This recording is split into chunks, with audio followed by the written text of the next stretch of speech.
Bonjour à tous, vous regardez Météo la carte, soyez les bienvenus pour cette nouvelle édition en direct. Bonjour Marine. Bonjour Laurent, bonjour à tous. Nous sommes le vendredi 15 décembre.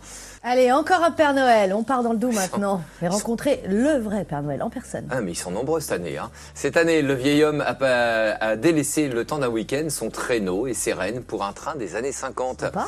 Dans le Doubs, le train du Père Noël relie Besançon à Montbéliard. Et pour être fin prêt en décembre, eh bien, des passionnés bichonnent la locomotive tout au long de l'année. Camille Kellou en a profité pour déposer sa lettre.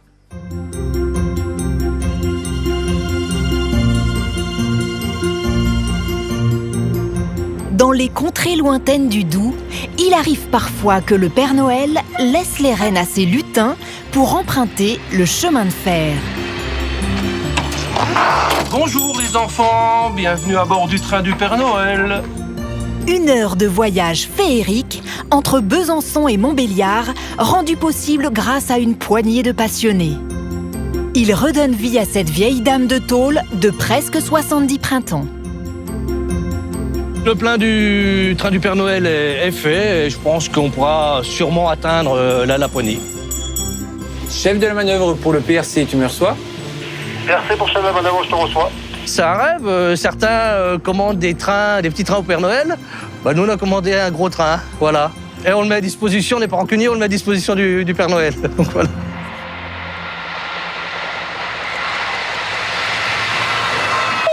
Alors le train du Père Noël est bientôt prêt, encore quelques vérifications techniques au niveau des essais de frein et d'autres petits détails techniques et le Père Noël aura son joli traîneau tout bleu à disposition, voilà.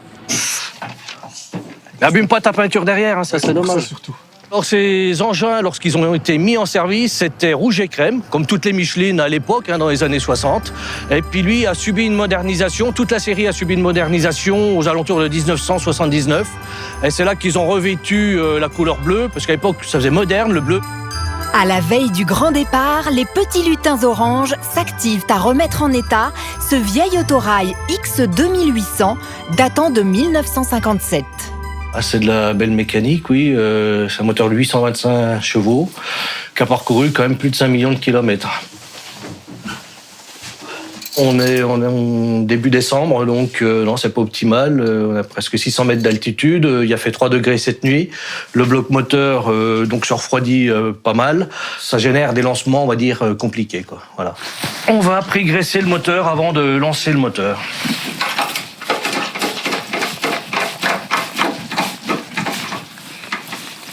Voilà, on est tout bon. Pour Michael et sa bande de passionnés, rien n'est impossible. Leur association regroupe des amoureux du train, issus d'horizons très différents.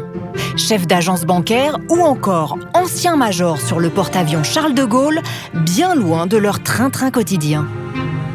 Alors tout ça a débuté en avril 2009, le 6 avril exactement, avec un petit groupe de passionnés. On assistait à la dernière circulation SNCF en service commercial de ces engins-là. Donc on s'est dit que ce serait quand même intéressant d'en préserver un au titre du patrimoine. Voilà.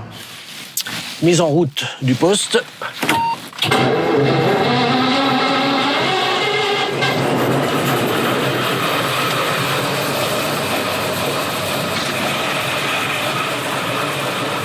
Moi, ça me touche parce que c'est un engin que j'ai vu passer depuis tout gamin. Je voyais passer ça une dizaine de fois devant mes yeux tous les jours. À l'époque, il n'y avait pas les jeux vidéo, les choses comme ça. Fallait bien s'occuper. Donc, je sautais sur mon vélo, puis j'allais à la gare voir les manœuvres. Voilà. Un autorail de légende, taillé pour les lignes de montagne au climat rude, que ces bénévoles louent à la SNCF pour opérer des trajets à Noël.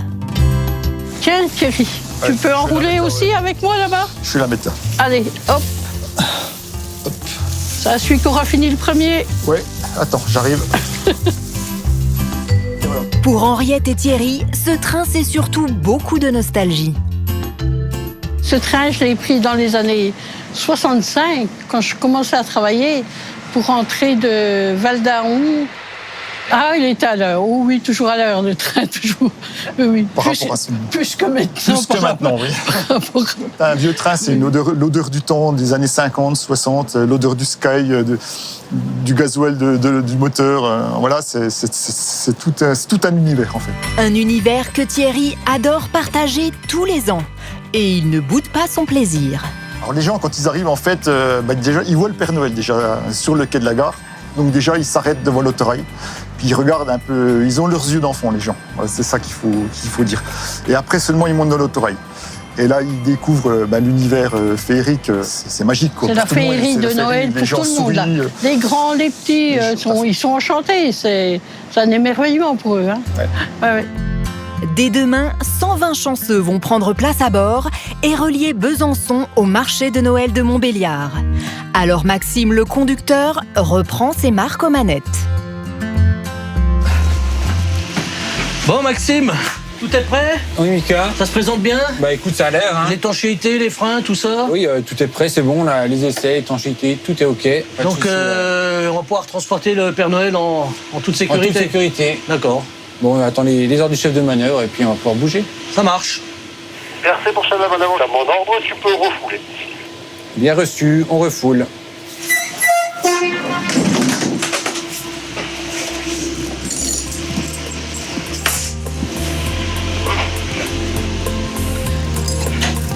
L'avantage avec cette machine, c'est que voilà, elle a l'habitude, elle était conçue pour les lignes de montagne justement, avec la neige et tout ça. C'était vraiment un engin qui, ça ne faisait pas peur.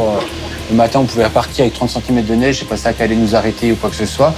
Nous, ce qu'on redoute le plus quand on conduit, c'est la période qu'on termine presque, c'est les feuilles mortes en fait. Parce que ça apporte vraiment du gras sur le rail, ça glisse, donc pour se mettre en vitesse, c'est compliqué. Pour s'arrêter, c'est compliqué aussi. Ralenti, arrêt à 3 mètres. Et arrêt. Maxime est entré à la SNCF il y a 25 ans. Et c'est précisément sur cette machine qu'il a appris le métier. C'est toujours un grand plaisir de pouvoir retrouver ça, parce que bon, comme on dit, c'est comme le vélo, ça s'oublie pas. C'était déjà un super plaisir de pouvoir conduire ces trains-là. C'est des trains qui ont bercé mon enfance, et pouvoir le reconduire à nouveau, c'est vraiment quelque chose qui me touche beaucoup, quoi. Ouais. C'est une grande fierté et quelque part c'est un peu bizarre parce que c'est quelque chose que petit j'admirais avec mes petits yeux de gamin et puis aujourd'hui on le fait rouler nous-mêmes quoi. On n'y aurait jamais pensé. Et voilà, le Père Noël est installé, le train du Père Noël prêt à partir.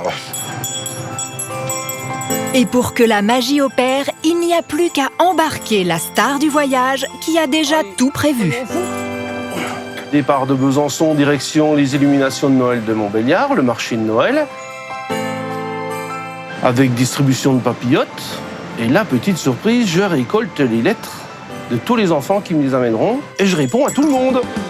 Il se murmure que toutes les places sont déjà réservées, mais le Père Noël nous l'assure, il y aura beaucoup d'autres voyages l'année prochaine.